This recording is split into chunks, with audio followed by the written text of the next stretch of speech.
أعوذ بالله من الشيطان الرجيم بسم الله الرحمن الرحيم। সম্মানিত সুধী, আজকে আমরা সালামের জবাব নেওয়া সম্পর্কে আলোচনা করব। কেউ যদি আপনাকে সম্ভাষণ করে উত্তম পন্থায় অথবা আপনাকে যদি সালাম প্রদান করে, আপনাকে অবশ্যই এর জবাব দিতে হবে। এটা আল্লাহ তাআলার হুকুম এবং আল্লাহ তাআলা এ বিষয়ে সতর্ক করেছেন যে যদি আমরা সমপরিমাণ বা তার চেয়েও বেশি জবাব না দেই, তাহলে আল্লাহ তাআলা এটার হিসাব রাখেন বা উনি সর্ববিষয়ে অ্যাকাউন্টেন্ট, সকল বিষয়ের অ্যাকাউন্টেন্ট। চলুন আমরা সেই আয়াতে চলে যাই। সূরা নিসা 4 নম্বর সূরা 86 নম্বর আয়াতে আল্লাহ তাআলা বলতেছেন,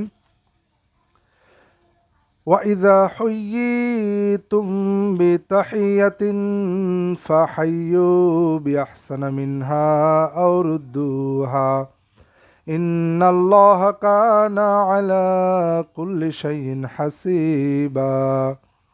আর যখন তোমাদেরকে সম্ভাষণ করা হয় উত্তম পন্থায়, তোমরাও তার চেয়ে উত্তমভাবে সম্ভাষণ জানাবে অথবা সমপরিমাণ ফিরিয়ে দেবে। নিশ্চয়ই আল্লাহ সর্ববিষয়ে পূর্ণ হিসাব গ্রহণকারী। এখানে আল্লাহ তাআলা বলছেন ওয়াইদা হুইয়িতুম, আর যখন তোমাদের সম্ভাষণ জানানো হয় বি তাহিয়াতিন, উত্তম পন্থায় বা উত্তম মাধ্যমে, ফা হাইয়ু, অথবা তোমরাও সম্ভাষণ জানাও বি আহসানা মিনহা, তার চেয়ে উত্তমভাবে। তাহলে প্রথম অপশন, কেউ যদি আপনাকে সম্ভাষণ জানায় তাহলে আপনাকে সম্ভাষণের জবাব দিতে হবে প্রথমত তার চেয়ে উত্তমভাবে। আউরুদ্দুহা, অথবা সমপরিমাণ ফিরিয়ে দাও। ইন্নাল্লাহা কানা আলা কুল্লি শাইইন হাসিবা, নিশ্চয়ই আল্লাহ তাআলা সকল বিষয়ের উপর পূর্ণ হিসাব গ্রহণ করি। তাহলে আমরা এই আয়াত থেকে জানতে পারলাম, সূরা নিসা আয়াত নম্বর 86, যে কেউ যদি আপনাকে সম্ভাষণ করে অথবা সালাম প্রদান করে উত্তম পন্থায়, অবশ্যই উত্তম মাধ্যমে উত্তম পন্থায়, তাহলে আপনিও সম্ভাষণ জানাবেন প্রথমত তার চেয়ে উত্তমভাবে অথবা সমপরিমাণ ফিরিয়ে দেবেন।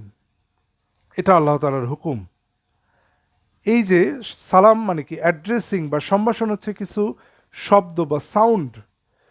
এখন আপনি যখন সমপরিমাণ ফিরিয়ে দেবেন, মনে মনে ফিরিয়ে দিলে হবে না। আপনাকে যখন কেউ অ্যাড্রেসিং করে, কেউ অ্যাড্রেসিং যখন করে সাউন্ড করে, আপনাকেও সাউন্ড করে ফিরিয়ে দিতে হবে। যে পরিমাণ বাক্য তার চেয়েও বেশি বাক্যে অথবা সমপরিমাণ বাক্যে সমপরিমাণ সাউন্ড অথবা তার চেয়ে বেশি সাউন্ডে আপনি ফিরিয়ে দেবেন। এটাই আল্লাহ তাআলার হুকুম।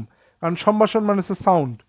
বিনা কেউ আপনাকে সাউন্ড করে সম্ভাষণ করলো আর আপনি মনে মনে জবাব দিলেন, এটা আল্লাহ তাআলার এই হুকুম পরিপালন হবে না। এই বিষয়টা আমাদের মনে রাখতে হবে। এরপর আসুন সূরা জারিয়াতে 51 এবং সূরা 11 নম্বর সূরা 24 এবং 25 আমরা দেখব যে ইব্রাহিম আলাইহিস সালামের গৃহে যখন ফেরেশতারা আগমন করলেন, তারা কিভাবে সালাম প্রদান করলেন আর ইব্রাহিম আলাইহিস সালাম কিভাবে উত্তর দিলেন।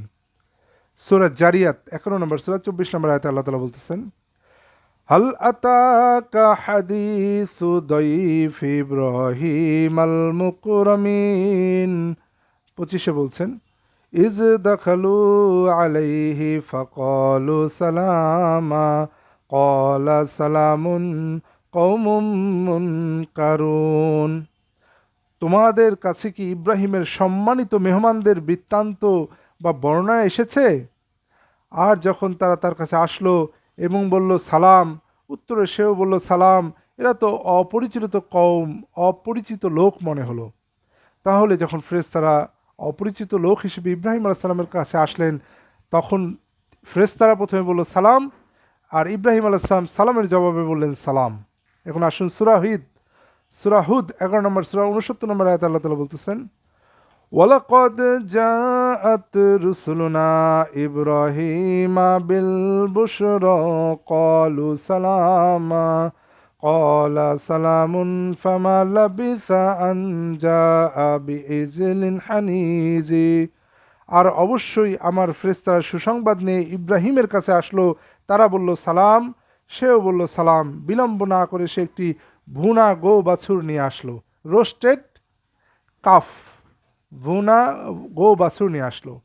তাহলে ফেরেশতারা যখন সুসংবাদ নিয়ে ইব্রাহিম আলাইহিস সালামের কাছে এসেছিলেন, তারা বললেন সালাম, ইব্রাহিম আলাইহিস সালাম জবাব দিলেন সালাম।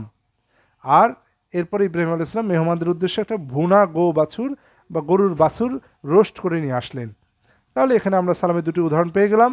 আর আমরা সালামের যেটা পেলাম, যে কেউ যখন আপনাকে সালাম দেবে, সম্ভাষণ করবে উত্তম পন্থায়, আপনিও তার চেয়ে বেশি পরিমাণে অথবা সম পরিমাণে ফিরিয়ে দেবেন।